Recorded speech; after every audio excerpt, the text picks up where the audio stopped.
Well, Slayer, I think this is like a new Nicky Rod lately. He's been pressing forward. One of the greatest grapplers in the no-heat game today. Counted Duarte makes his return.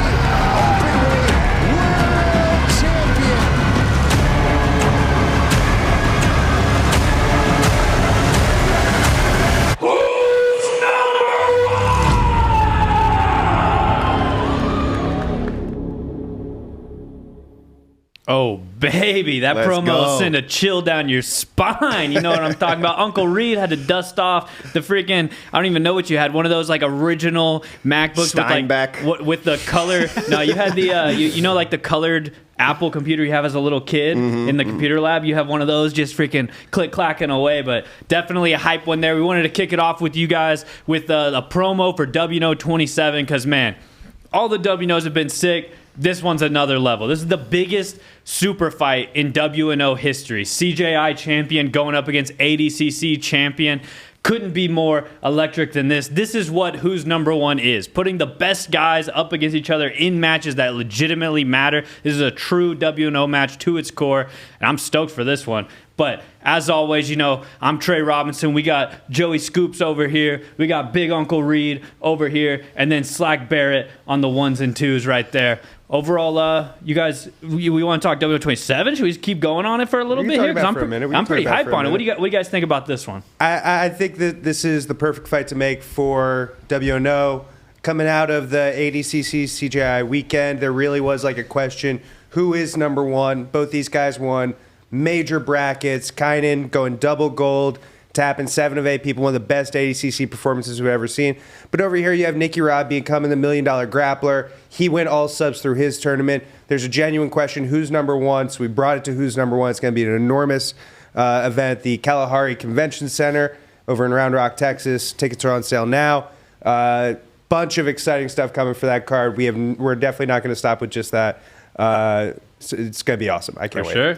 Yeah, no, it's a new world of jiu-jitsu out there. You know, so many events and everything. You got one, you got Fight Pass, you're doing so much stuff and whatnot, you know. So it's like I'm just super stoked that we were able to get this one done. Definitely. For sure. Because I think that this is like a match that the fans, that everybody, me included, you know, like really need to see. You know, it's like you said, CGI champion, ADCC champion, two guys that are just on a collision course to the very tippity top, and we're, you know, finally going to see them throw down. We've seen them throw down a couple times, but Nicky was much younger then, obviously. 2019, two times in 2019. So Yeah. five plus years ago, you know, Nicky obviously a completely new grappler. Kynan had hair at the time. Exactly. As I was watching that, I know. There's a lot of Kynan with hair in that promo. yes, different times. So obviously both guys are you know, have evolved so much since then. Both guys are the tops of their game right now. Nicky Rod was a blue belt at Yeah. that time in 2019. That's Yeah. insane to think about, you know. Kynan was already a black belt for sure, right? Yep. Yeah. Yep. But that's hype, So- dude. It's a hype. And I'm not going to lie. I'll be real with the fans for a minute. Woo! It feels good to have CJI champion on the bracket. You know, it's like that's what Flow is. We are the essential destination for jiu-jitsu. That's what we're trying to be. So, you know, bringing all this stuff back together, putting dudes from the biggest promotions in a main event on Who's Number One, that's all about what it's all about. So it feels good having that match on Who's Number One for sure. Absolutely. So, It's a big one. Like you said, too, you know, biggest match I think we've ever done on Who's Number One. And that's just the first match of the card. You know, we got a big card planned for that one as well. So it's going to be lights out, you know, just up the street here in Austin, Texas, in Round Rock, just around the corner at one of our favorite venues, the Kalahari Resort. I'm not as hip to the Kalahari as you guys, but our producer, Sticky Nicky, I guess he's a big children's water park guy. He's in the studio talking a lot about telling us the best days to go and, you know, and all that. But That's yeah. where he goes to get not sticky. Yeah, we get freaking we're doing him dirty. soaking wet Nicky at the Kalahari. No, Nicky's gonna get he's gonna come back for a sick parlay. Slicky Nicky. Yeah, He's gonna get a sick parlay for this next one too. So be on the lookout for that one. slippery Nicky. Slippy Nicky. Yeah, there we go. Oiled up from head to tippy toe, Slippy Nicky's 8-leg spider parlay coming to you guys soon on a WNO episode. We of the podcast. we gotta get some footage of once everybody gets into town. You know, everybody Water slide. hitting the water park and everything. Yeah, dude. Imagine the full B team just on a Gracie train down the slide or whatever. I'm sure there's a race. There's like a race slide. I'm sure. So we got to put Nicky Rod in one and Kynan in the other, and, and see who wins the water park race. Winner gets to start on the back or something. Just put all of the marbles on the water park aspect of this. But super sick. Like Joe said, it's going down at the Kalahari April 18th. So go buy your tickets now. Listen. WNO 26 sold out in Costa Mesa. Everybody was hitting us up late, saying, "Oh, can we get tickets at the door?" Blah blah blah. No, dude, people are buying tickets and not even showing up, dude. That's how fast these tickets are going. All right, and if you did buy tickets and didn't come, let me know because that's awesome if you actually did that. But Favorite kind of customer. We obviously don't know prefer anything to. if the place is packed, which it was in Costa Mesa, but it is even cooler because if you're an insider on the podcast and you buy tickets and don't go with your mom's credit card, I mean that's awesome, dude. Trey advocating for we it. we might get you on a show if you pull that move off because that's awesome. But go buy tickets, buy them early. Like we said, this is the main event, so with a main event of this caliber, the entire card is going to be absolutely stacked. So we can't disclose any rumors of who's getting signed to this one for the rest of the main card just yet. But just know it's going to be all the grapplers you're expecting to be on it are going to be on this card would be my prediction. So go buy tickets now, buy them early, buy some extra ones, dish them out to your friends, be the cool guys like, oh, I got an extra ticket if you didn't get one, bro. That's always a cool move. But yeah, stoked for that one. But 100%. You guys want to dive into some WNO 26 recap? Talk about the electric event that just went down? It was a pretty sweet night in Costa Mesa, I thought, fun. overall. Very entertaining, a lot of good submissions, a lot of people really going after submissions. Main event, Pato gets it done by decision, beating Keith Krikorian. What'd you think of that fight? I thought the match was sick. I thought it got a little weird there for a minute. I'm not gonna lie. There was a lot of talking during the match and stuff, which that's just these guys' style, I guess. Just two cool cats just in a trash bag scrapping it out, I guess, as somebody would say. But yeah, you mentioned earlier that just the crowd out there it was electric, in man. Costa Mesa. Super fun. Yeah, I do feel like it was like one of the best crowds, if not the best crowd we've had at a Who's Number One event. AOJ obviously showed out on the card, and they brought a huge contingent, but there was a big contingent out there cheering for Paige and for sure, Paige got huge pops. Isaac Cordova. Yeah. Isaac Cordova, dude. Isaac Crew. Cordova brings out a Heavy. squad. Yeah, for 100%. sure. They had a serious during Isaac and Zach. They had like a crazy shouting match going on between all the AOJ The rival, kids and all the 10th Planet people. It was pretty epic. Oh Yeah. man, that's the funnest thing. It's like when the crowd gets into it and they're pumping their guy and They know what's going on, and Yeah. they're like popping on the little stuff, you know what I mean? That, not just like big slams or whatever, but like, heel hook, almost. Yeah, go ahead and start rolling this one, Slack. We can talk about it loosely while it's playing and everything, but because it starts out pretty hype. yeah, for sure, Yeah, at this point, you're not rooting for either guy, but you are rooting for a good main event. definitely. And so you're not looking for anything jiu-jitsu, some good jiu-jitsu, good back and forth. And Keith is going to go up over the top here, and this is just like a really beautiful reversal by Pato, but like before you blink, he just ends up in horrible position. What did you think about Keith's performance here? Because last time we saw him versus Pato, right? Pato got him. Yeah, Pato I hit that one in the gym all the time. Yeah, we're all right. pretty used to doing cool stuff like that. Unbelievable. I definitely feel like Keith, though, he came ready to play. Like he obviously figured out some stuff, plugged some holes, and was ready to go against Pato. Ended up going the whole distance, which I mean is an incredible feat in itself. So this also though just felt like a healthy, good Keith. I know Keith agreed. sometimes it feels like in the past has like put so much weight on major pressure. matches and tournaments, whether it be trials or ADCC, and you can feel it on him. You feel it radiating off him. Keith just felt like, he was in a good place mentally, like prepared for the match and everything. And like that was, I feel like, good to see also. Like it was like, oh, damn, Keith kind of breaking through some 100%. barriers in his career here. Slack, you guys had a moment with Jocko, right? Yeah, it was pretty funny. We were sitting backstage, and I was chatting with Keith about kind of where he's at, getting ready, kind of getting ready to warm up and all that stuff. And he was kind of speaking to what Trey was saying, and just being like, I feel the best I've ever felt. I'm the most confident I've ever been. I know exactly what I need to do to win this match. And then Jocko Willink walks in, and he's kind of talking to me on camera, and he's like, and fucking Jocko Willink just walked in here. I mean, the legend just walked in here. And then Jocko turns at him and is like, "Oh, hey, what's up, man? How's it going?" And Keith just kind of starts having this crazy moment where he's like, "I can't believe Jocko Willink is talking to me right now." And he like gets up and gives Jocko a big dap and a hug. "Well, what's up with it? What's up?" And he like, "Good luck tonight. Good luck." And he sits back down. And he's like, "That was the coolest thing that's ever happened. I can't believe it. I love that guy." Awesome. Like, so he went in with like really great energy, you know, like backstage, like shout out to Boogie and Gio. They were all super locked in, super confident. And you could see that confidence. I mean, like, this was one of those matches where it's like, you know, everybody's wondering, like, is Pato going to hit him with something? For sure. And he was very confident to engage, but not put himself at great risk. But he really did, like, put a lot of effort into passing the guard. And, like, I don't even think that conservative of a way. It's kind of like, you know, you can't walk into somebody's knockout punch, right? That's not how you strategize a fight. And he was, I think, showed a lot of, like, huge adjustments that he made that really paid off. Definitely. It was a rough way for Keith to start the match there. He basically starts the match in mount. In mount. It's almost You like know? a situational round. So it's tough, but I totally agree that Keith really comes back here in these next 12 minutes. And I thought Keith looked great, man. He looked sharp, you know. He looked like he had a good strategy. He looked like he was ready for all of Pato's leg attacks and things like that. And, you know, he didn't want to play guard. He wanted to try to pass the whole time, it seemed like. And so I was impressed with Keith's performance for sure. 100%.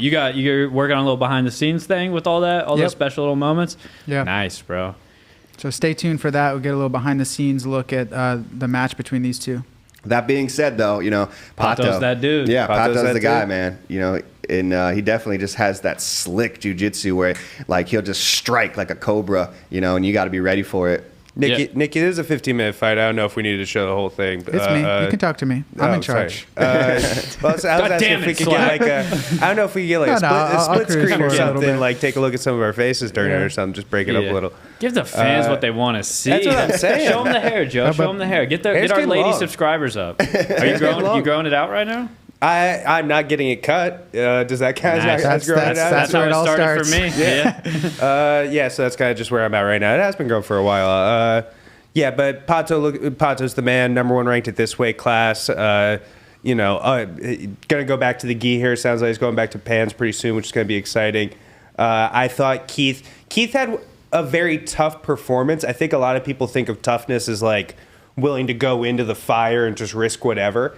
I thought he was tough in that he was so disciplined with all the things he actually needed to do to give himself a chance at winning, and he gave himself a great chance at winning. He just ran to one of the best of all time, like Keith said at the press conference. Pato's Is that Roberto the man. sitting Matt's side behind Yeah, him? Yeah. With It's so funny. incredible posture, just the entire 15 minutes. Yeah. Like, Right after. Well, he wasn't very tired from what he was. True. He had done that night. He's probably working some breathing exercises over there.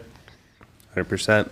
100%. Cool to see Pato wrestling. Got to see a lot of his game. Sometimes he just comes out. He's the heel hook only guy. So I did also appreciate that we got to see all of his game, his top, his bottom work, his guard, his attack from some top pins. It was a very thorough performance from him, and got to see plenty of the dogs. He let the dogs out this Definitely. weekend, Yep. which we always appreciate. Cali Doxies. The Cali Doxies. Really What do you slick guys here. think? What's next for Pato? Like Pato, obviously, kind of Nick, you're up. running things. Yeah, maybe so. Running things right now on already who's fought number Kainan. one. He already fought Kainan. Yeah, he already so. fought Kainan. It feels like I know Diogo Hayes was in the. He was Yep. dropping some. There's a shark and there's a duck, and the shark wins. So I don't know. That would be a pretty epic one, right? It feels like at that weight class, 145. That's kind of the match to make right now. on who's number 100%, one. man. That is the match that I want to see. It's one of my most anticipated matchups right now. I hope it happens on Who's Number One, because I think Who's Number One has the best rule set for that kind of thing. They fought once already. It was kind of like an injury, but it was an injury to a heel hook that he had done, so it's a little kind of a gray area. And then, of course, they fought in the then finals at ADCC. ADCC, which just like makes me like think, man, like Baby Shark is so good. You know, looking back at that ADCC match where Pato really is just on a run and just is blowing through people, makes him look. He just Really closing in. Like, he just looked like he was just going to go and not stop at ADCC. yeah. Even just like the match itself, right? Like Pato comes Pato was out, putting on dominates him. kind of the first half of Mounted it, and him, then yeah. Diogo finally gets his game going and is like, "Nah, bro, I'm Baby Shark for a reason." Comes back around, submits Pato, kind of a Crazy. nuts thing there. This is another aspect of this WNO. The AOJ kids, they kind of run things. Honestly, like whenever they roll up to an event, especially in the hangar at Costa Mesa, with all their professors, all their boys are competing on it. These kids just like they surround the mats. They'll tell people to move. I know there's a moment where Slack was sitting in front of this group of AOJ kids, and they're just all like, "Hey, cameraman, move, cameraman, get out of the way." Yeah, they were bossing me around. I know, dude. I was kind of scared for a minute. I was like, "Damn, I have to have my boys back here. I have to beat up all these little kids."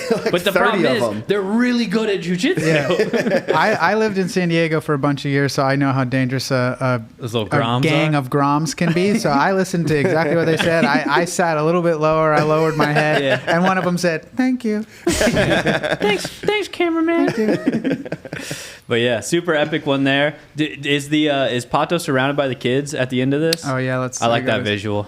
Just a classic that's visual. That's the nice version of them. Yeah. You hear that come storming. Led by Icaro, who's kicked off our night. Yep, WNO veteran. Pato Icaro. getting swallowed up by a crowd of 13-year-olds. Yeah. Even he looks a little spooked. He's like, whoa. He's like, "Oh, okay, sorry. What do you guys want me to do? What do you want me to say?" Kendall doesn't. She's like, "Get out of here, little kids." Yeah, 100%. No, yeah, Kendall would come off the mat. She's like, "I was just kind of swarmed by all these little AOJ kids. I didn't really know what to do." But yeah, super epic. Shout out Pato. He's the man. Still the 145, 155 pound WNO double champ. It's the Ducks world, and we're just living in it, man. It really is. Shout out to the kid with his the back of his head to the camera. Yeah. Got out of the way already, but Yeah, come on. These kids should know better camera awareness. It's funny how they're all just staring at him. They're so locked in the moment about Pato. They're not even thinking about being on TV. Yeah, they know who the star of the show is. Look at this, the camera guy just getting in there trying to be like, "What do I do?" He's just wading through kids. Which one of you is the main event athlete? I got Yeah. So shout out Pato, but definitely put the bow on a pretty epic night there in the main event. Pato versus Keith Krikorian. But in the co-main was electric. Kind of stole the show. Pretty insane, to be honest. This is I feel like anytime you have Roberto on, that there's this X factor of like, what the heck could happen? Is this birdseed Roberto? Is this like, I don't know what else. What else does Roberto eat, Slack? I feel like you guys have similar. Soda water and still water. Yeah. Agave. Yeah. Agave. I'll have just a tap water for dinner, thank you. But gotta love Roberto's energy, man. Like, he's just one of those guys. He stands out when we're backstage filming and stuff like that. It's like Roberto is just locked in from the moment. I saw him. Sorry, go ahead. I saw him back there meditating with his brother for like 10 minutes before this match. Yeah, from the moment he gets to the venue, like, he's just locked in. He's just magnetized. Like, you just want to watch what he's doing, Coming in at a light heavyweight co-main event at 186.6 pounds. Doesn't really care much about weight classes or anything. The natural rebel. Yep. Yeah, this one was awesome. Hard when you're doing a lot of soda water to put on a ton of mass. So Elder, obviously, he had a contingent out there too. He's just down the street. He trains with the Checkmat boys. So, he had some guys out there for him as well. And you just kind of, right out the gate, you're like, whoa. Look, and they don't stop. No. They never stop. Yeah, and then here we go. Nobody blink on this one. Yeah, electric finish here.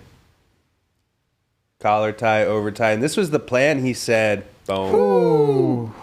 Just an insane submission. I think this is one of the craziest submissions in Who's Number One history. Not just because it's now the second fastest ever, right behind Achilles Rocha. Achilles, I think, got it done in 14 seconds. Roberto in 15. It's Roberto's brother. Yeah, but just like, what a crazy thing to do. To Natural just rebel. Jump a flying armbar like that on someone like Elder, someone who's so game. Roberto didn't care.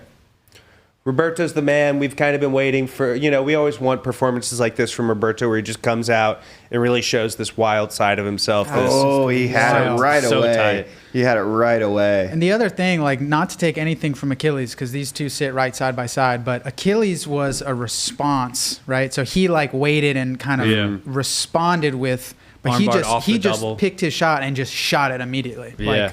Yeah, and like Joe Sniped said, him. it's like he knew this was going to happen. He said he was working it backstage right before. One of my favorite moments in this is after Roberto, he wins, and then he gets the crowd going, he amps them up, and then he says, wait, settle, and then he amps them up again.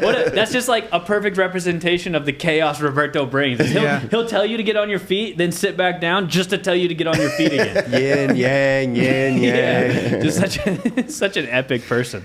Wow. What a big moment for Roberto. He's out there grinding it all the time. Like he said in the post-match interview, he was the co-main event, I forget exactly, but he was at the top of the card for our very first ever Who's Number One. Main event? Yeah, I think so. Main event versus Keenan? Fighting Keenan, No, co-main event. Yeah, co-main, because I think Victor Marigallo. Victor Marigallo was main event. Yeah. So, but he's been there since WNO 1. Here we are, WNO 26. He's still out there grinding.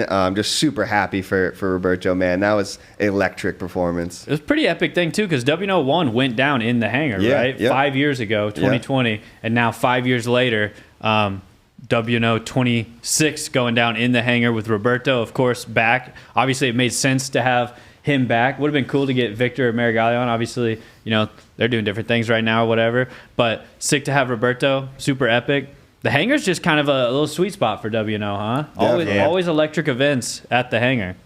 It's right size. It's a lot of fans who are very knowledgeable and willing to come out and really support their people. A lot of pros around the area. Yeah, Hangar's the place. It's a good region too. There's just so many like fun people in the community that are in that area. It's like you got people like Jean-Jacques Machado or Jocko Willink that are maybe 2.5 hours away, but they're going to kind of all come together. So We had Chris Cyborg out there. Was there. Kat Zingano. Zingano. Shout out to Kat Zingano. She was So there. we had a bunch of little, MMA and jiu-jitsu celebrities. It really felt like a big, there's a buzz in the crowd. Everybody's partying and stuff. Like, just one of the best crowds we've ever gone to, for sure. Have we ever done a WNO in San Diego? I don't think we ever have we? If we go to Southern California, we always seem to go to Costa Mesa, but it would be sick to do one in San Diego, I feel like. Let's see what that San Diego crowd is like. But obviously our next one going to be in Round Rock, so it's the best place, in my opinion, to do them is Austin, Texas. That's the new mecca of jiu-jitsu is Austin, Texas. Also, I get to sleep in my own bed. Yeah, that's nice. Great. I'll be sleeping at the Kalahari, baby. Me and Slippery Nicky will be hitting the water slides just freaking. He gave us a low in the ear. What else we want to talk about? We want to talk about Tainan Rene. I see Rene Slack's got this one queued up. This was definitely an epic match. Tainan came out and showed why he's Tainan Dalpra, to be honest. Rene had his moments for sure. Almost took his back in it, but overall, Tainan is just that guy as well. Undefeated on Who's Number One. Undefeated on Who's Number One, in the middle of his Grand Slam campaign. Such a rock star in Costa Mesa. You know what I mean? He walks out there with an aura like he is getting just powered up by being in front of this home crowd and being in front of so many of his students. Kind of the first guy. He was the first guy to go through this AOJ program and kind of set the standard and set the expectation and culture. He's been so important to that school that you go to Costa Mesa, you just have to have Tainan Dalpra on. Rene, super game. Like we've said before, not a lot of people super excited to face a guy like Tainan Dalpra. Rene is always game to fight everybody. And scrapped around in this match. But yeah, Tainan's just that guy. 100%. Yeah, gotta love, Rene's just kind of like go for it attitude. You talk to him beforehand, he's another guy who was confident, beforehand as well. He was feeling good. Obviously, having Zach Meslani in his corner, like you were talking about last time, Trey, I do feel like that type of thing does give these guys a lot of confidence and stuff like that. Or Zach does give these guys a lot of confidence. And just awesome to see Rene go out there and just try to take it to Tainan too. Like he wasn't going out there to win a decision or anything like that. He was trying to take Tainan's head off or his wrist off. For sure. Yeah, Kainan's got this like sneaky mega wrap going on his hand for sure. Yeah, he tried this a number of times. I was wondering if he was going to go to the Peruvian necktie. I feel like we've seen Tainan hit some Peruvian neckties. Obviously, he ends up going to a guillotine, but I was wondering. I was like, man, is he going to try and shoot a Peruvian necktie on Rene Nogi? But yeah, it feels like they're working that front headlock a lot because like he was going for that front headlock stuff. He was working some darces and obviously the finish. It's kind of like, I feel like New Wave is one of the like original main teams where you see whenever one guy kind of at the highest stage of New Wave is doing a technique, you kind of see that trickling all the way throughout the team. They're very focused on like setting the new like meta of what everyone's doing in jiu-jitsu. I think AOJ is kind of in that territory now also, because if you watch like even Icaro in the first match of the night, he does a lot of this same stuff that Tainan was doing, especially with the front headlocks and everything, where I was like, oh, damn, okay. So there's like, this is all the way through. This isn't just like Tainan's doing this technique, or even like Kolabate, the way he sits back on heels to use it to either like capture the heel hook or then pass off of it if they turn their heel. Zach kind of was doing that exact same thing to Isaac Cordova. So it's like, all right, they got There's a system in place. Yeah, they have their specific, kind of things they're hitting that's kind of, here's the headlock we see them first at the Tainan,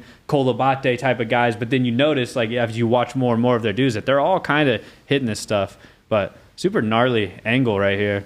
100%. I also just think front headlocks are very in right now. Yeah. You look at, like, Atos has been just crushing with the front headlock, and I think that, you look at even, like, Pedigo guys have been crushing with the front headlock. I just think the front headlock is very in right now because it's harder and harder to just heel hook everybody. You know what I mean? So people are going to the other end of the body and finding a lot of success there. Can we see the moment earlier in the match there where Rene almost takes his back? Yeah, where Rene tries to go for the back, almost does. Yeah, sorry, I'm kind of trying to skim through this. Yeah, no worries. All right. It's off of like an arm triangle or something, right? Or like a some sort of choke. Rene really was taking it to him, like Yeah, going he's for pushing takedowns. forward. Like, he's not afraid to mix it up in there, man. You got to appreciate that. Trying to remember when this happened. It's like we get to see good jiu-jitsu, and that's all I want to see is good jiu-jitsu. Oh, yeah, it goes. big throw attempt there. And that's kind of like one of Rene's things too. He's good at that, like wizard kick. Couple big, surprisingly big boys as well. Yeah, Rene. Every time I see Rene, I feel like he looks bigger and bigger. I'm like, damn, bro. Where are we at here? We got to chat with Rene after the match for quite a while. He was in good spirits. Surprisingly, Tainan not as in great spirits after the match. He was a little down on his performance when we interviewed him after. He was talking about how he just felt like he was not able to really show everything that he has been in the gym, and he wasn't able to make that translate out onto the mats. And he was a little bit more of like, man, I just got to go and work on so much stuff. He was kind of in that mode a lot more than celebrating his performance, which I feel like he has done with a couple of his WNO matches in the past. Kind of makes you wonder, what the hell is this guy doing in the gym? Must just be it's like, I don't know, Tiny. You kind of showed a lot of pretty incredible stuff. Must just be absolutely womp smashing people. Yeah. I think it was before this. I think it was before he took Rene's back, but that's all right. The full match is available on FloGrappling.com. If you guys want to see it all in its entirety, go to FloGrappling.com. The full replay is available now. You can obviously watch it. And, maybe if everyone's nice in the comments, we'll drop some of these matches on the YouTube soon. But you got to be nice to me. But it is definitely crazy and worth noting that, just 2 weeks ago, he was in the gi fighting, Andy Murasaki in the finals of the European Championships, and he obviously won that. So to think that he was just, 2 weeks ago training super hard for the gi and for the best gi matches in the world, and he's able to just take the gi off here and have a great match at Who's Number One. Like, that's not a lot of people are doing that right now, for sure. So you got to give it a big hat tip to Tainan. He's elevating himself kind of, head and shoulders above a lot of people out there. So same question for as we had for Pato, but for Tainan. Where does Tainan go next, I feel like Tainan's now, I know he was playing coy about the title and everything. I know Jonathan Gracie's on AOJ now. He holds the 185 WNO title, so that makes it a little complicated.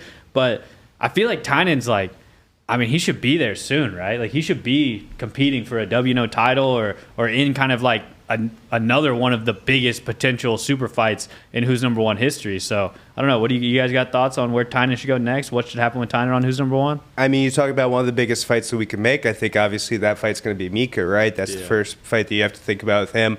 If we could get Tainan and Mika to meet up at some point this year, that would be absolutely epic, and I would love to see that. There's still other big matches. He kind of talks about he doesn't want to fight for the title right now because he feel like that kind of can almost limit your options and what you can do as a kind of freelance grappler.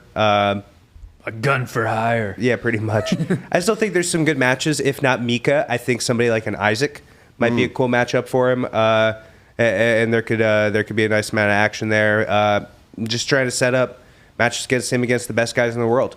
You know, I feel like that adjustment period for him to become one of the best guys in the world at Nogi in his weight class, he's there. You know what I mean? He's done it. So it's time to start making these real meaningful matchups. I love that match, Tainan versus Isaac. That'd be such a sick match. That one sounds pro. But yeah, obviously, you know, the Mika match is out there.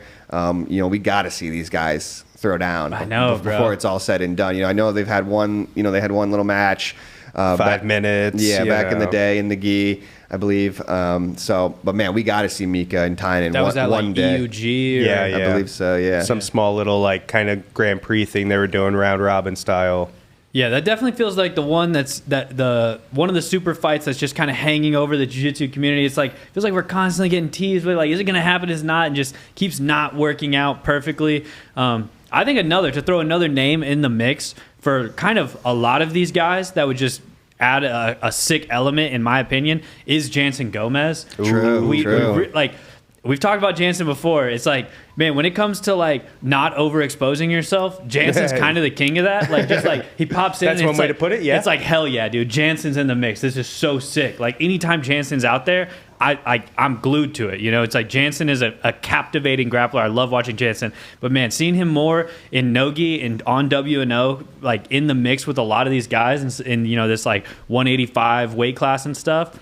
I'm not sure exactly what Jansen weighs these days. Surely he'd be around that. In the gi, 195 is usually where he's competing, but I think he could drop a little lower for the right matchup. That would create so many more sick matches, and I do think Tainan versus Jansen, Nogi, WNO, in like, Costa Mesa. Oh my god, that'd be crazy. Yeah, that'd be crazy. The checkmat AOJ just battle Rivalry. going on. That would be super That'd be sick. super intense. And while we're here, we got to mention, of course, any of these guys against the Roots would be just totally box office. They're doing their thing in one championship. If there's ever any way or any time where we could get one of these guys against Tainan Dalpra, unbelievable. Yeah, obviously unbelievable. Ty versus Tainan would be electric too. There we go. That'd be so sick. Definitely. But yeah, no, just so like there are matchups to make, but there is like also some like underlying like it's weird elements. different world out there these days for sure.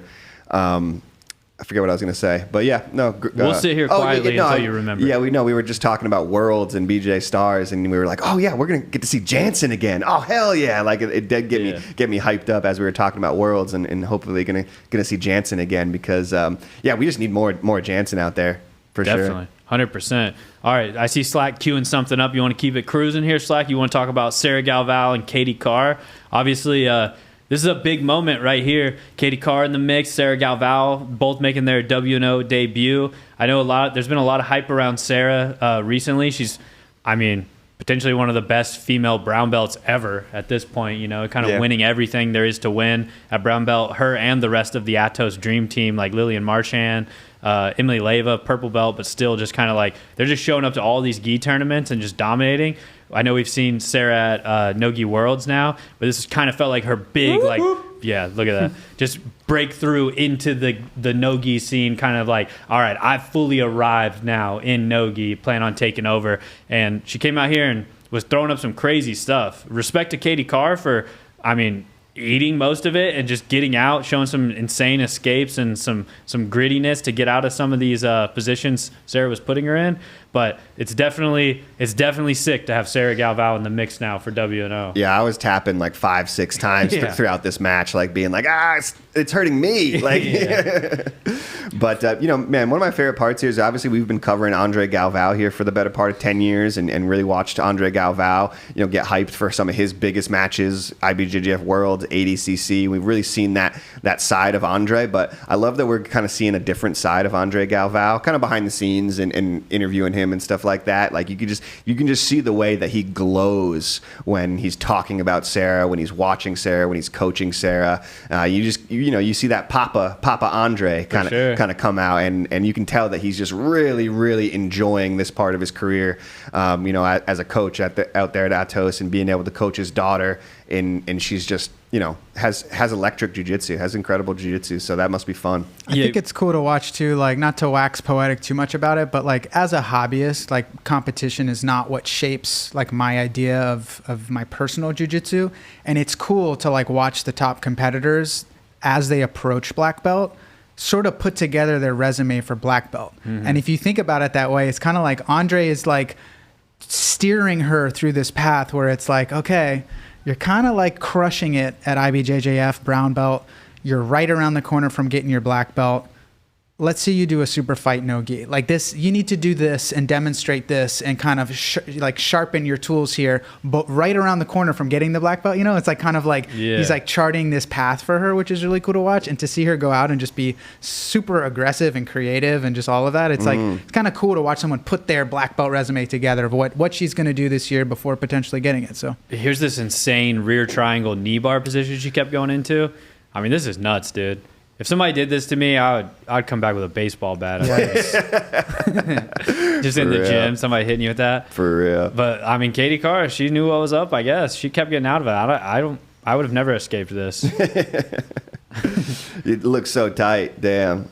I know stop attacking. I agree with what you're saying though, for sure, Slack. It's like it feels like Andre's doing a great job of helping guide Sarah to like build this incredible color belt foundation for now when she does arrive on the black belt scene. It's like, all right, she already has all these accolades, all this great stuff and experience to now almost like there's an element where like once you hit black belt, now it's like you're really starting your career. You know, it's like all of this is like building that foundation to then just build up an insane black belt career. And obviously Sarah's doing a great job of that. But like I said, I feel like when you mention Sarah, you got to talk about the rest of this Atos dream team, this girls like color belt dream team they have, because all of these girls are right there alongside Sarah. I know Sarah has like the name Galvão and is Andre's daughter, so she gets a lot of the attention and everything. But like I mentioned, Lillian Marchand, she's incredible as well. I don't know if we've seen her no gi. Has she been only No, gi? she's very, very gi focused. As for everything I've seen, has been her in the gi.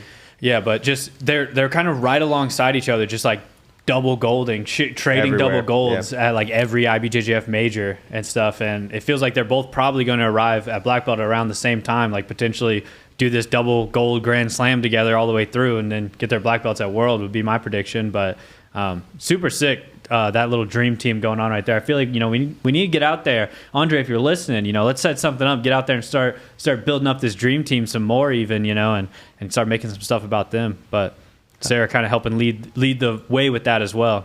Big time. Sarah, it's Lillian, it's Emily Leyva, it's Jadea Reber, Bia Alves just joined. Came over from Dream Art, From right? Dream Art. And then this girl, Leticia, just joined, who's very, very tough. And they don't have a ton, but everywhere they go, they get like 6 gold medals between 5 people. So Like they're still winning like the women's team trophy by the end of this because this dream team just cleans up everyone. It's crazy. I think she gets the finish right here. Classic kind of mounted triangle there. You don't see that too often. Rolls over and then she goes just almost a Del ranks on Fornerino that, style with the Americana Mirlock kind of deal. Super epic. And you can tell, like, this is just another one where it's just like the crowd, you know, really understood what they were watching. You know, they're watching a future black belt world champion here, and they really appreciated it. Definitely. And kind of like what you mentioned earlier, Reed, with seeing Andre now in this setting, it's like this weird mesh of like proud father Andre and like proud coach Andre, you know, like realizing like he's got this next batch of like superstars coming up through the ranks, you know, and it's like you can tell Andre's just having fun. Yeah, he's loving it. He's just everywhere he goes, he's grinning ear unleashing. to ear. Yeah, just like well, Sarah's, you know, he at the event he was like, you know, Sarah trained this morning, right? And I was like, really? That's crazy. He's like, in the gi. She just said she wanted to come train in the gi for fun, and now she's going to come out here and put on some of the sickest no-gi display of jiu-jitsu in the world. And it's like, all right, well, these people these girls are like, they're about it. They're about that life. Couldn't get them to not be on the mats, you know?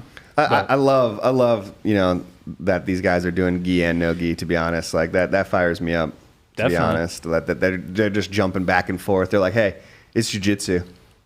I'm also really appreciative of that. I know for a time there's a really heavy push to like only do gi or only do no gi. I kind of feel like that's evaporating a little bit.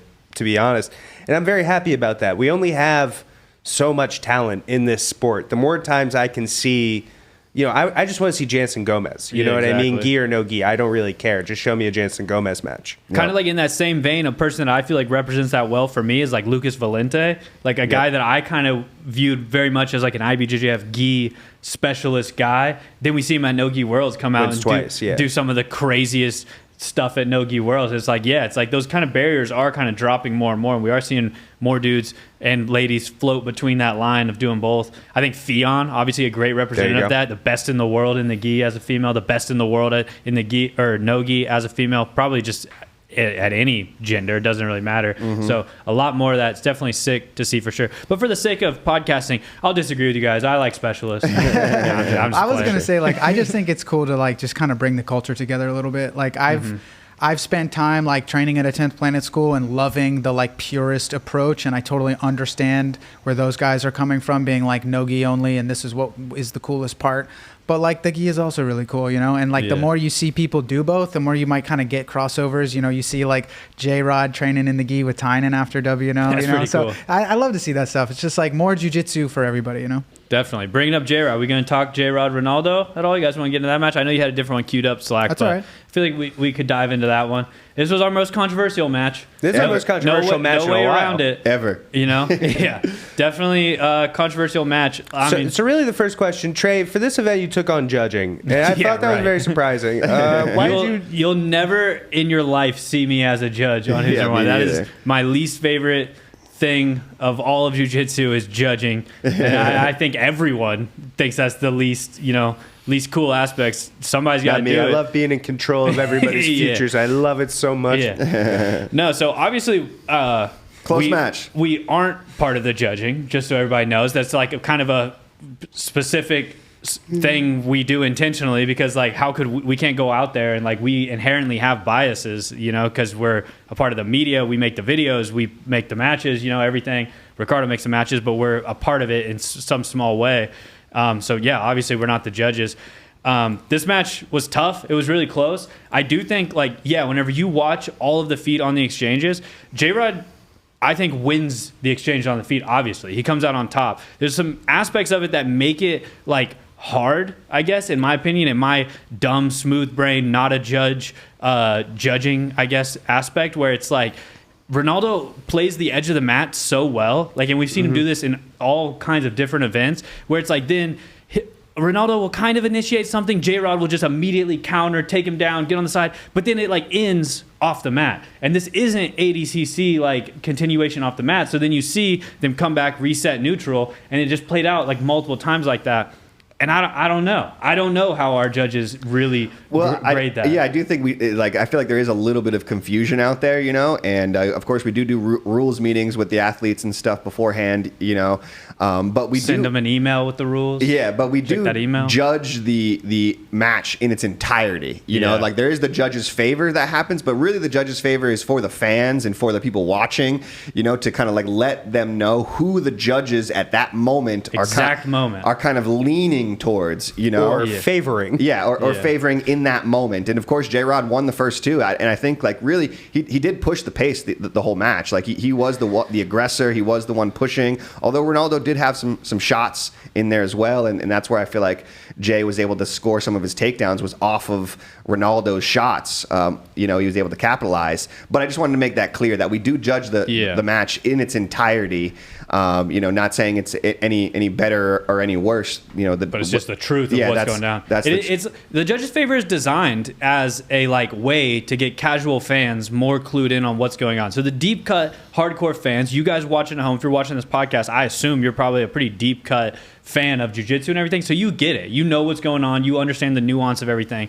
But in the effort to expand the sport, grow the sport, bring in more casual fans, whether it be MMA fans or just people watching at home who are just what the heck, this is crazy, what's going on here? I heard of grappling once. The judge's favor is a way of letting them clued in on a peek inside of who that judge's favor at that exact moment, and it is not rounds. That's the big thing is you're not up 2-1 on judges' favors or 1-1, whatever. It's not like that. It's kind of irrelevant once it happens. It's just like, boom, at exactly 10 minutes, the judges are favoring J-Rod, and then that's irrelevant at minute 11, you know. Or Show minute. how he got to the mount. Yeah, I'm trying to. Yeah, because I think, you know, and I understand how it can be confusing as well. And maybe we need to do a better job somehow of Absolutely. clarifying that and everything, especially to the athletes and all that. It needs to, like, you know, Absolutely. maybe there's worse slip in there or something, you know, in that effort to kind of bring in more casual fans. And it's like, you know, it was a close match, and like, you know, I think it could have gone either way. But, you know, when you look at this position, I think this is, you know, not talking to the judges really afterwards, I have a feeling that this was kind of the deciding factor here in the match, was the fact that Jay got mounted and got this arm triangle kind of slapped on. You know, right or wrong, you know, I'm not saying it's right or wrong, but this feels like it was the kind of the deciding factor. It was one of the most solidified positions of the entire night. You know, I will say that when I watched the match, in the moment, I did think Jay had won. You know, but it's a close match. Did I. It's a close match, and I can, you know, I don't see how you could say that Ronaldo doesn't have a claim as well. I think to a victory. It's one of those situations where, of course, Jay is going to be upset and thinks he wins, and rightfully so. I understand 100%. Yeah, he put his heart out there, you know. He left it all out there, and that's one thing we love about J-Rod, man. It's like from second 1 to minute 15, he's out there, you know, pushing the pace and trying to win. So, like, he put it all out there. And I understand why somebody might be upset. You know. And on the flip side of that, I do have to admit, though, just being honest, like, Jay wins, Ronaldo's going to be very upset. Yeah. Ronaldo's going to say, I mounted him, had him in an arm triangle. Like, how Andre's going to be upset. But somebody was going to be upset. This close of a match, this competitive of a match, these two dudes who obviously did a lot of really cool shit throughout the entire thing. Like, somebody's going to be upset, which sucks. But, you know, part of it, I guess. Great match, though. I thought, you know, and I wouldn't be mad about running this one back. You know, I'm not sure if the boys want it. Submission only, no time limit. Let's settle it for real. Yeah, hell yeah. You know, so I'm down to see a rematch. You know, they called for it at the end. I'm not sure if everybody's into it, but I'd watch it again. So I guess as the fans, let us know. You know, drop a comment. Yeah, who do you think wins? If you call for it, dude, I'll be honest. Like, that influences things. If you're Straight freaking up. every comment section, we're seeing like we got to run J-Rod Ronaldo again. You know, we'll send those messages along to Ricardo and try to make that happen. So, you know, the fans, you guys hold more power than maybe you know, or maybe less power than sometimes you guys think. Whenever you're mean to me, if you're mean to me though, I'm not gonna. You have no power. Yeah. I'm kidding, but yeah. Definitely, this was like the kind of part of the card, but either way, it was sick. Like, Yeah. no taking that away. This shit was awesome for sure. I kind of want to cut like a J-Rod wrestling highlight from this one because he does show some incredible wrestling. His duck under is so nasty, dude. It's really good. I love when he goes double wrist and he does it. I don't know if he did in that this big one. like swinging kind of Yeah. duck That's under. always really beautiful. Yeah, so super sick, but yeah, all right, let's keep it moving. Controversial match. Yeah. But there's a bunch of great matches on the card. That was the one that was like, it's a bummer, you know, that it ended that way. That's never how we want to see a match end either. You know, we don't want anybody to be upset. We want there to be a solid winner here. But unfortunately, sometimes that's how the cookie crumbles. Sometimes, you know, the judges get it wrong. Sometimes they get it right. You know, it's just like, it's unfortunately a subjective thing that we're in. Definitely. And I'll say it again. You know, this is where submission only no time limit comes into play, dude. I know sometimes the like you know, Isaac Kyle was kind of like, it was a weird situation because there was still a match after, but toying around with that idea of one-off live stream, controversy, one match only, submission only, no time limit, where we're going into a dark, dim lit room with slippery Nikki probably dripping head to tippy toe in the producer booth, just not knowing really what's going on. Still, I guess Nikki's a fan of gi matches. He keeps talking about. He keeps saying he doesn't know WNO is no gi, so maybe we'll throw a gi match on there. Sops up all that water from the True. the slides. Oh, it all makes sense now. Nikki wants the gi to soak up all that slippery, wet water he's got on him. But I don't know, dude. Kind of like, these are the type of matches where I'm like, yeah, let's run this one back. Sub only, no time limit in freaking that might be the move. in a local gym, like run it in B team or something. Yeah. In a the sound studio. stage. Yeah. But let's We'll talk have about them running off to the side while we do the podcast here. yeah, for sure. Let's talk about what I think was like the best match of the night. I feel like was the Icaro. Oh, did anyone predict that? yeah, somebody might have, but yeah, Paige Yvette versus Rafaela Guedes, man, turned out to be the best, sure. in my opinion, like the best match of the night. Like just a great back and forth battle between two very evenly matched grapplers. Like we said earlier, Atos had a big crowd cheering for Rafaela. They had the signs and the big heads and stuff, and then of course Paige brought a big contingent from Legion as well. So Paige is an entertainer too, dude. Yeah. She came out and just like had the crowd in the palm of her hand from start to finish. To be honest, it was kind of epic. Paige did awesome in this fight. I thought that her ability to escape bad positions, she was stuck in a bunch of bad positions, some really deep submission attempts, but she did a great job of getting out and getting back on her offense. She won the first judge's favor, and then Rafaela kept herself composed and poured it on later and later throughout the match. Paige gave herself a bunch of great attempts to win this. This was really back and forth, and I think this is one of the best women's matches we've ever had on WNO. This might be the most entertaining women's match that we've had on WNO, at least in quite some time, maybe ever. We got to bookmark this one for match of the year. True. At the end of the year. year. Yeah, we got to remember these early ones. I'm putting them down. I got a list going. Joey Stats. That's sweet Joey right there. How does this influence the rankings at all, Joe? I know you recently dropped a new rankings. Going into this, right? Rafaela #1 ranked. Yes. This women's heavyweight division, Paige 11. Paige Does it change anything for you at all? What do you think? It doesn't, because Paige just has some losses that are tough for her to like overcome, moving up a little bit more. It is a great performance. What I would say is more than moving her up, it like kind of solidifies her ceiling or her floor. So still 11th, but definitely going to be a fixture in the rankings for quite some time. Love to get her back on Who's Number One. She, if you come in and fight this awesome, always would love to have you back. But Rafaela is still the lion, still the queen of this division. I think one place that this match delivered in a lot of places, but one for sure that was like going into this, I think we both knew how gritty this match could be, with Rafaela just one of the most physical, gritty females in the sport, and then Paige, a sneaky, crazy, gritty grappler, 100%. And that's really like what it felt like. It was just like these two just button heads, not allowing each other to really like solidify any position or submission attempt, and just kind of bringing a lot of aggression to everything they did. It was really back and forth too. No fear. And these girls were both dead tired at the end of this match. They really left it all out there, And it's like, these last couple minutes where like Paige was really trying to push through to earn the decision, and she just, like, you could tell both of them just didn't have much left in the tank. They really, really pushed the pace that first 10 minutes super hard. That front headlock of Rafaela and just that Atos front headlock. Yeah. She kept trying to wrestle up into it and nothing doing. Got to believe Chris Cyborg, Matt's side, was loving this match. I think I looked over at one point and she was just absolutely going nuts for some of these exchanges.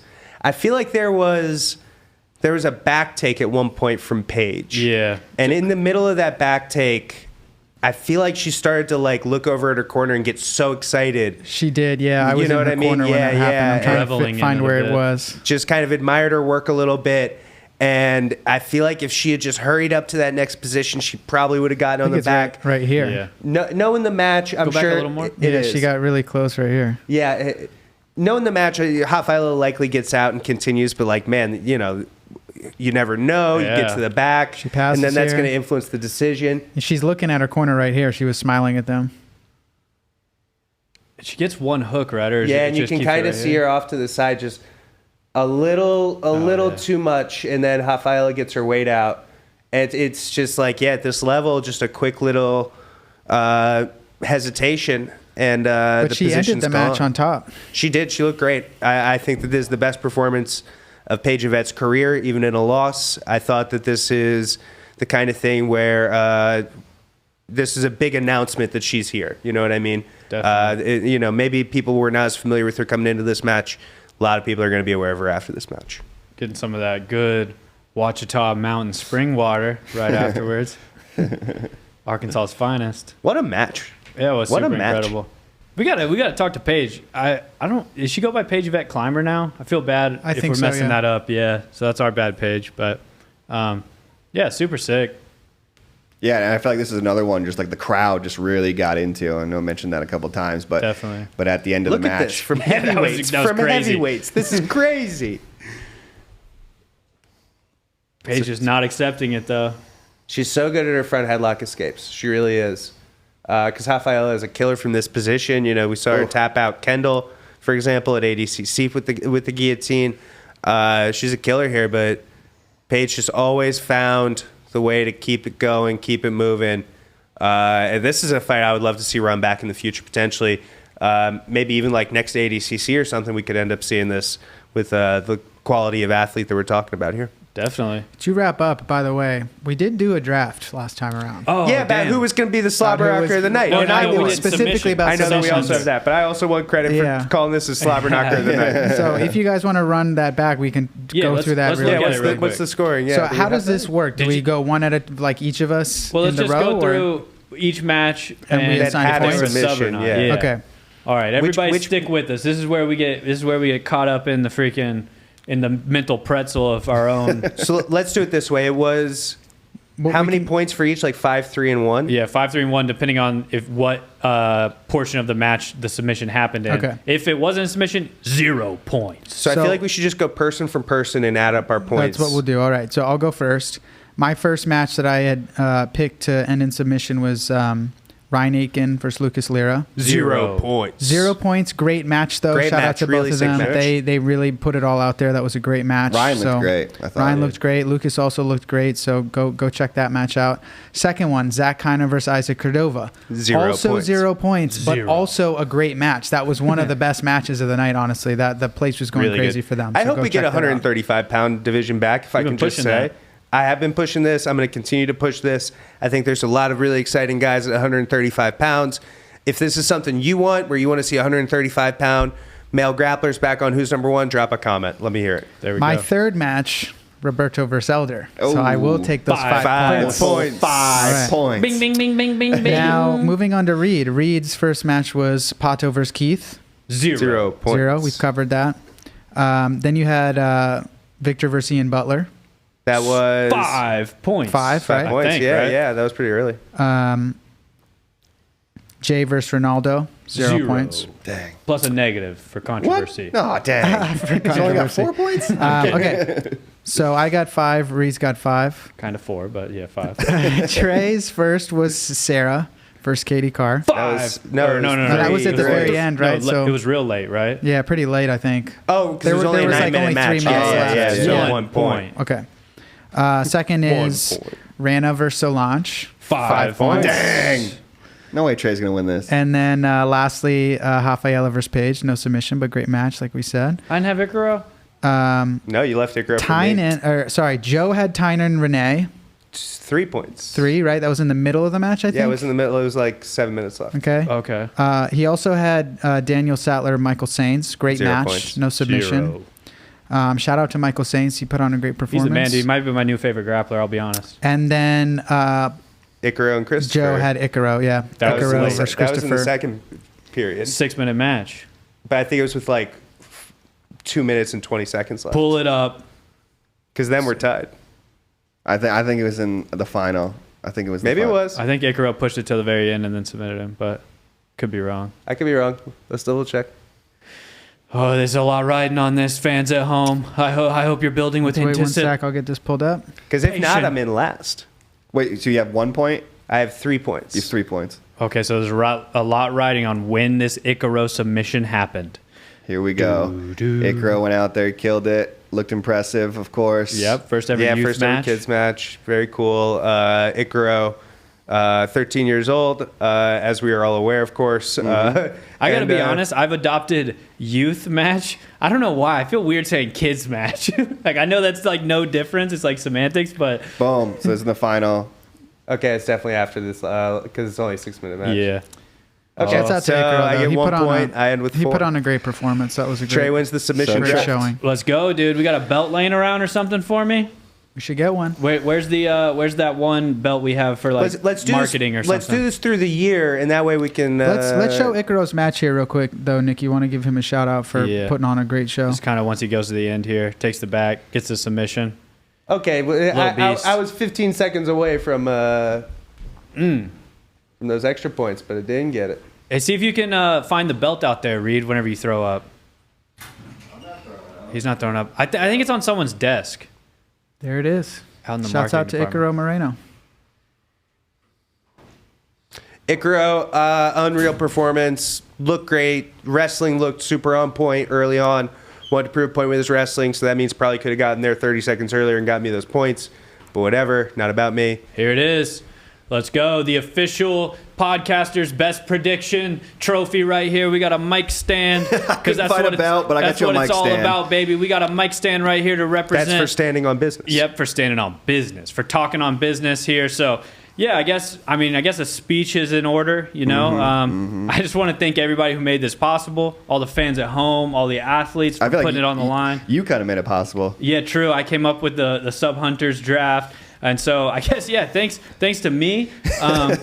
You know, I'm going to let you finish and everything, but shout out to me for this one. I guess this is a huge honor, and I'll carry this with pride into our next Sub Hunters draft. What'll be our next one? We got something like this for. We do 27, I guess. 27. For sure. 27. We could do BJ pans Stars. if we were just to like pick. Here's That's- who I think yeah. like I think Pato is going to get the most submissions here. Yeah, or whatever. true. Is he in yeah. for Pans or is he coaching? I wasn't clear on that. It sounded at Euros like he was in for pans. I but- actually talked to him at WNO, and I thought he said he would be there to think he's support, there but, to coach, but his yeah. next one was Brasileiros. Get this. But let's Fun- be real. If he goes to support his students, he's probably getting us up. Yeah, good point.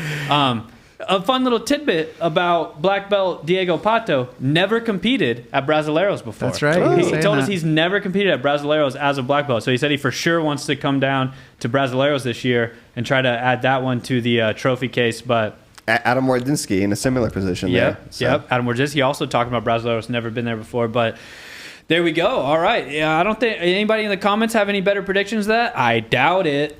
No, I'm just kidding. You guys are pretty good in the comments as well. But what else should we talk about while we're here? Pans is coming up. That's kind of the next thing on the docket. We're going to be putting out a lot of great stuff from WNO 26 for the next couple weeks. A lot of behind the scenes stuff, and then kind of Allegedly. turning eyes towards Pans for March. Definitely. Just real quick before we go, I do want to talk about a couple of the other matches that we didn't specifically highlight, but definitely it was sick stuff from top to bottom. Daniel Sattler versus Michael Sains, that one Super came out. sick match. Yeah, super sick match. Daniel Sattler is already solidified as one of the coolest, best grapplers to watch, obviously. Michael Sains now kind of breaking through, making his name on these big super fight stages. Michael Sains is a cool dude. I'll just say, yeah, he's a beast of a dude. He's a guy who brings legitimately true good wrestling into the jiu-jitsu world. And I feel like the biggest tell for me when I'm watching is like Michael Sains has perfect standing position the whole time. Whenever it's like true wrestlers, you don't ever see them in bad position. These dudes are locked into their stance all the time. That's how I felt watching Michael out there. It was just like, oh yeah, this dude's like, you cannot take this guy down. He's like so positionally sound whenever he's like standing against Daniel Sattler. But super cool dude. Talking to Michael Sains' dad. Michael Sains' dad was like Carlos, I believe. Yeah, he was like yeah, you guys, you got Michael on now and stuff. He's like, I got more of them, right? I got more of these beast little Get 'em on. little Let's Sains go. brothers. Yeah. I think there's like 4 or 5 of them. Yeah, I think he's got There's- 4 younger brothers. There's I think Michael, Tristan. Michael told us that Tristan's the one who's really like Cody Steele. He goes out there and just has He's insane. the one that I remember watching at the youth championships. Now, Yeah. bring it back. We kind of described Michael as Tristan last Yeah, week. yeah. I think. They got this young one though, and their dad was like, he's the real psycho of the group. His name's Kaio. All right, so there's this kid Kaio Sains out there who's a real nut job, dude. I guess is what I'm hearing. He's 13 years old. There's Word some on like the street 12-year-old is- checking his bracket this weekend as he's listening to the FloGrappling show. Like, Wait a minute. wait. Yeah. Nah. So I don't know. There's a real weirdo out there named Kyle Sains. I'm just kidding, not weirdo, but yeah, it sounds like these Sains brothers. If we make WNO out in Florida, it might just be freaking The Saints Coaches brothership. versus Saints. Yeah, Sains versus Rochas. Yeah, like you said, that would be insane. But Michael Sains versus Achilles Rocha. I know there's a weight discrepancy there, but Also throwing Kaio, 2-on-1. Achilles will probably say yes. there we to go. that. But yeah, I don't know. So super high on Michael Sains, but also just the entire Sains family. To be honest, their dad was super cool. I'm pretty sure he was rocking like a Gucci suit or something like that, or Gucci like tracksuit or something. Yeah, Can't remember yeah. for sure, but just an electric dude. Miami to his core. I'll say that. When you get a Miami dude in the mix, you know, things get interesting. Yeah, things get a little interesting. And then the other one to talk about, we mentioned it briefly, was Ryan Aiken versus Lucas Lira. For sure, yeah. This was my slobber knocker prediction. I don't think it delivered as a slobber knocker, but it delivered as like these dudes are super high level, a lot of respect, some kind of very nuanced, crazy position going on, and ended up being a really, really tough match for everybody, and Ryan ended up getting the win. So awesome to have Ryan in the mix on who's number one. You know, long overdue for some shine like that. I also thought Ryan afterwards and just talking to him and stuff, like, cool dude, great mindset with all this. He mentioned, you know, it's like he kind of gave a shout out to the kids out there, like, you know, whenever you're feeling down, whenever you're bummed out about things, feeling like you're not going to make it, whatever, just like keep doing it. Stay on the path, you know, stay on the path, as Jocko would say. Didn't get the super fight you wanted? Good. Time to get better. But, you know, Ryan said he's been grinding for 15 years for an opportunity like this. So to go out there and kind of make it happen is a pretty incredible thing. You know, that's one of the coolest parts of this stuff. Like, especially with the Adam stuff recently, it's like, bro, if you just stay showing up, stay training, stay doing the sickest jiu-jitsu, your time will come. Like, exactly. As long as you stay committed to it, your time will come. So, and that was cool. Ryan talked about, you know, kind of making his dreams come true. He's been at this game for 15 long years, you know, and it's tough to be in the gym every day for 15 years, man. That's tough to be grinding all this time. And so that was cool to see Ryan kind of give the shout out and say that, you know, his dreams Look at that position. That's finally crazy. coming true. Yeah, my recollection of the match was that kind of Ryan kind of dominated the whole thing, but I do see now that Lucas Lear looks like got one of the judges' favors. But my recollection of the match was that Ryan really, you know, kind of took it to Lucas here.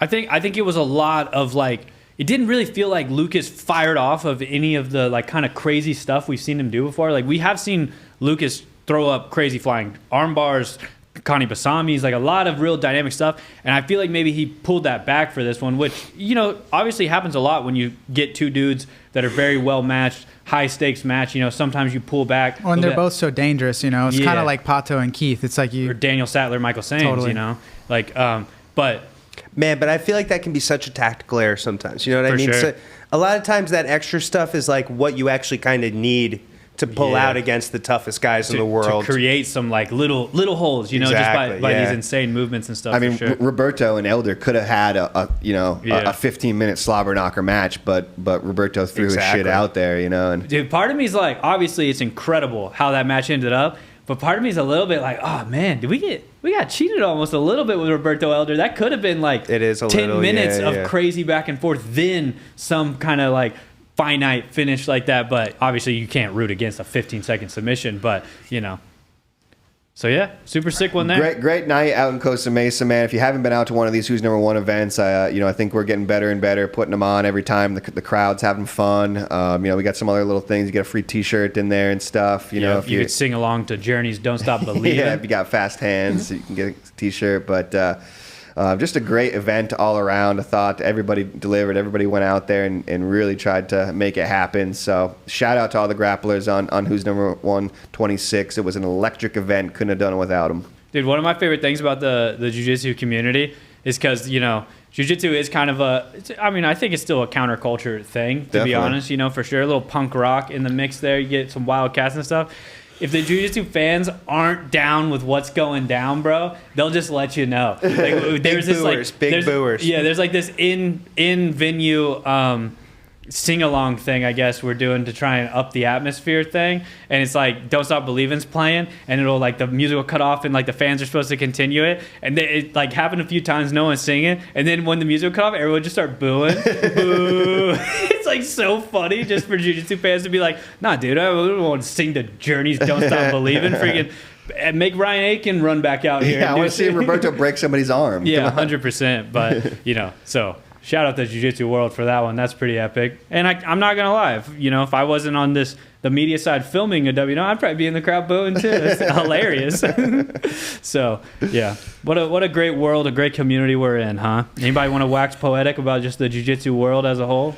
I think we did enough waxing poetic. Okay. I'm good. Somebody might start crying if we keep it up, dude. Pulling on the heartstrings a little too much this episode, maybe. For sure. But Yeah, I don't know. I think that's a lot. Obviously, there's a lot more undercard stuff, but like we said, we can't cover every single thing on this podcast, but the full replay is available on FloGrappling.com, so go watch it. The undercard matches, bunch of submissions, bunch of great matches there as well, so go check those out. And we're going to keep grinding. We got a lot of stuff coming up. We got pans on the horizon. I usually have pans. If you're a gi guy, if you like watching both, if you just like sick jiu-jitsu, put that one on your calendar. I think there should be a BJJ Stars getting announced soon and everything. A lot of cool stuff. Main character in the mix, cool shit going on. WNO 27, though, definitely don't miss that one. WNO 27th going down April 18th in Round Rock, Texas. It's pretty close to Austin, close enough, So everyone go buy your tickets for that now. Tickets are available on tickets.flowsports.tv. So go, let's get that one sold out. Should be an absolutely electric one. Like I said, if you want to buy a ticket and not show up, that's pretty cool too. We're counterculture here. So I'm stoked for that one. You'll see us all there. If you see us, say what's up. But thank you all for tuning in to this episode of the FloGrappling Show, and we'll see you guys next week for another one.